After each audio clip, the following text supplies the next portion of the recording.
hiyo nguvu ambayo unakuwa nayo ndani ina uwezo wa kuleta matokeo nje, yawe hasi au yawe chanya. Hiyo nguvu inategemeana na nguvu ulionayo ndani inaleta matokeo gani nje. Sasa nataka tujifunze kuhusiana na nguvu ya ndani iliyo na uwezo wa kuleta matokeo nje. Ni nguvu gani hiyo? Kwenye kitabu cha Mwanzo tuliposoma, tunaona habari ya Mungu wakati anaiumba dunia. Mungu wakati anaiumba dunia anasema, hapo mwanzo Mungu aliziumba mbingu na nchi. Nayo nchi ilikuwa ukiwa tena utupu, na giza lilitanda kwenye uso wa maji, na roho ya Mungu ilipumzika pale juu ya uso wa maji. Bwana Yesu asifiwe. Nini mfanano wake na nguvu ya ndani iliyo na uwezo wa kuleta matokeo nje? Mungu kabla hajaiumba dunia ilikuwa ndani ya Mungu. Yaani Mungu kabla hajaiumba dunia alikuwa tayari anaijua dunia ninayoiumba ikoje na itakuwaje. Bwana Yesu asifiwe.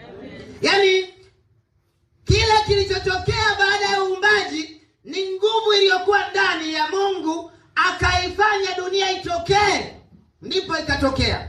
Yaani hii dunia ilikuwa ni picha, ni kitu ambacho kilikuwa ndani ya Mungu akakitengeneza, ndiko kikatokea. Bwana Yesu asifiwe. Huwezi ukawa mbunifu wa kitu ikiwa ndani yako hakuna picha ya kile kitu. Utabuni nini? Au utafanya nini? Hauwezi kuwa mbunifu. Mungu alipoiumba dunia, tayari dunia ilikuwemo ndani yake na vitu vitakavyokuwemo, kwamba itakuwepo mbingu, itakuwa hivi, yaani kila kitu kilikuwemo ndani yake. Ndipo akawa anatamka kutokana na vile anavyotaka iwe, na ikawa. Bwana Yesu asifiwe.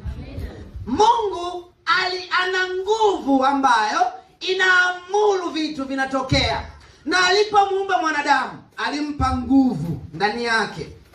Hakummalizia kila kitu. Kuna vitu ambavyo Mungu aliviacha mwanadamu avimalizie kuvitengeneza. Mungu alipomuumba mwanadamu hakumjengea nyumba. Mungu alipomuumba mwanadamu hakumpa haya mabati. Mungu aliweka uwezo ndani yake wa kugundua vitu ili avitengeneze. Bwana Yesu asifiwe. Bwana Yesu asifiwe. Nataka tueleze habari ya nguvu. Kuna aina za nguvu kadhaa ambazo nitazieleza. Ukiwa hapa duniani, ukiwa na hizo nguvu, una uwezo wa kufanya kitu ambacho yule mtu ambaye hana hiyo nguvu kama wewe hawezi kukifanya. Bwana Yesu asifiwe. Iko nguvu ambayo ukiwa nayo, nguvu ya kwanza ambayo dunia inaiamini